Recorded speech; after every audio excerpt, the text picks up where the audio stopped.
Le concept des 24 heures, il est simple. On a demandé à des entreprises, des associations, des particuliers de nous proposer des sujets, des besoins, de produits, de services, d'événements innovants à mettre en place. Et on a fait un appel à participation auprès de toutes les écoles en France et même à l'étranger. On a demandé à des professionnels du développement de venir se joindre à nous pour essayer de trouver des solutions en 24 heures chrono. Par rapport à la région, l'industrie des sports de glisse est fortement présente et je dirais le sport et loisirs en général. Mais également on a vu pas mal de sujets dans le domaine du transport, de l'aéronautique, dans le domaine du ferroviaire. Également on a un sujet ou deux sur l'agroalimentaire. Ça touche tous les secteurs. Et ce qui est intéressant, c'est que par rapport à l'édition précédente, on a ouvert notre public. On a des entreprises qui viennent d'assez loin en France, jusqu'à Strasbourg pour certaines. Donc c'est preuve du succès que l'édition commence à grossir. Alors Estia est à l'origine l'école sur Bidart qui dépend de la Chambre de commerce et d'industrie de Bayonne. On est à l'initiative. On travaille également avec le centre de ressources technologiques de l'école Estia Innovation. Et on a bien sûr le support de certains partenaires comme Oseo, la région Aquitaine qui nous apportent leur aide pour cet événement. Et ensuite, on a l'ensemble de nos partenaires qui offrent des lots pour récompenser les meilleures équipes qui vont quand même travailler 24 heures.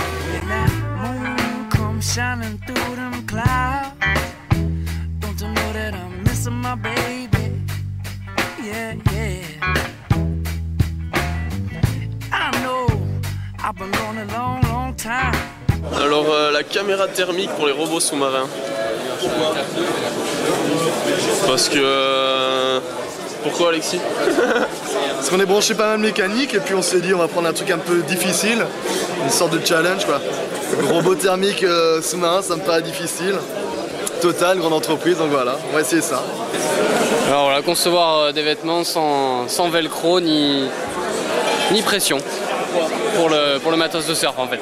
C'est un sujet qui m'a intéressé dès le début, donc voilà. Bah, c'est intéressant, ça a été on va dire d'actualité il n'y a pas très longtemps. Pourquoi pas développer un système comme ça? Aujourd'hui, on a réussi à rassembler à peu près 250 personnes, 300 en comptant tous ceux qui vont venir pendant les 24 heures. Au total, il y a une quarantaine de projets qui ont été proposés par pratiquement autant d'entreprises.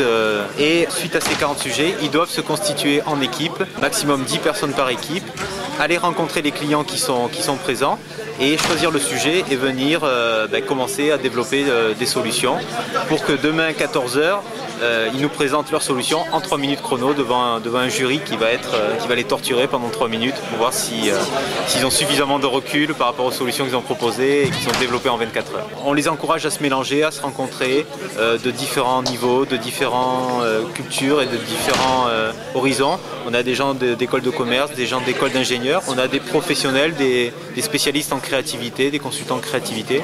Le degré d'innovation de la solution qui est proposée, le degré de créativité de la solution qui a été proposée, ce sera un point assez important. Également, on va regarder le potentiel d'exploitation des solutions qui est proposé. On va essayer d'estimer également la quantité de travail qui a été produite en 24 heures, voir si les participants ont proposé seulement une idée un peu avancée ou un concept de solution, voire une solution, voire un prototype pour certains. L'année dernière, on a eu droit à 2 prototypes en 24 heures. Et ensuite, on regardera, suivant la spécificité du projet, quelques critères qui peuvent être est-ce que la solution a été proposée dans un esprit de développement durable, écologique. Et donc, on va essayer de récompenser par bien sûr un premier prix du jury, mais également on va s'autoriser de nommer des prix spécifiques pour récompenser un point important du projet. L'année dernière, on a eu des idées qui sont sorties, des projets qui ont été développés en 24 heures et aujourd'hui, un an plus tard, il y a certains produits qui vont sortir sur le marché suite à la première édition des 24 heures. Exercer là-haut. Pour moi, ce sera simple d'utilisation. Ouais. Donc ça, on peut valider cette solution. Donc on travaille sur le projet masque de ski et casque de ski intégré. Donc on a eu des rendez-vous avec le client. Donc il y a un client pour Decathlon. Et donc là on travaille sur plusieurs projets, notamment faire une gamme pour enfants, une gamme pour professionnels, différentes choses comme ça. Donc on a fait notre analyse du besoin clairement, on a établi le cahier des charges. Donc ça c'est fait très clairement. Donc là on travaille sur le développement de la solution, l'élaboration de la solution. Le seul problème au niveau temps, c'est que donc c'est très court, 24 heures forcément. Et là, donc le problème, c'est que on doit, à un moment donné, on a une heure limite sur laquelle on doit avoir arrêté une solution. C'est-à-dire là, on s'est dit que par exemple à 10 heures, il faut qu'on ait arrêté nos solutions et qu'on commence vraiment à développer, à calculer, à simuler. On a cette version, c'est la version de base, et dessus on va essayer de mettre soit le modèle low-tech ou high-tech. Alors par exemple pour le modèle low-tech, on avait prévu de faire entrer la verrière, enfin la vitre sur le côté. Alors là le problème c'est que pour l'instant c'est plat et il n'y a aucun logement.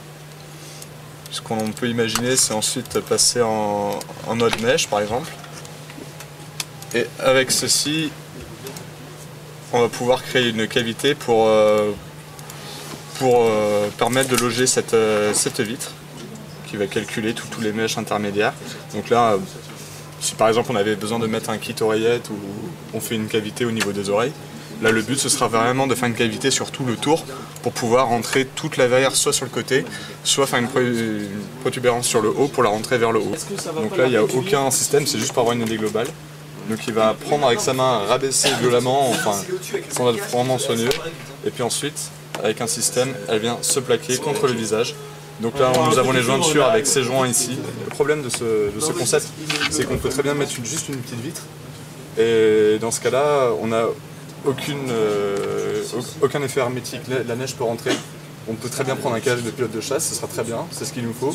Mais sauf que le problème c'est que la neige rentre par en dessous, et si jamais on prend une grosse chute dans la poudreuse, alors on n'y voit plus rien. Donc il faut qu'on puisse loger ce système de jointure et prendre en compte le fait que si on le fait rentrer à l'intérieur, il faut que ça va demander de l'espace en plus, de l'encombrement en plus, et c'est pas négligeable sur un casque. Donc voilà.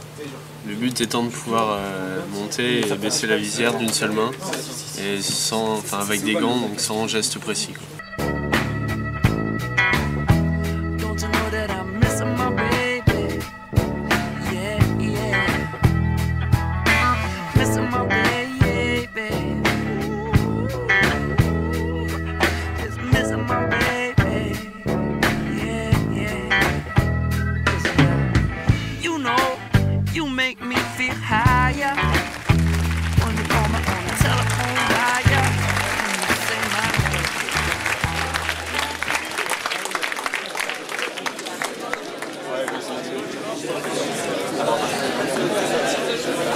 Premier prix a été remis et décerné à l'équipe No Intento.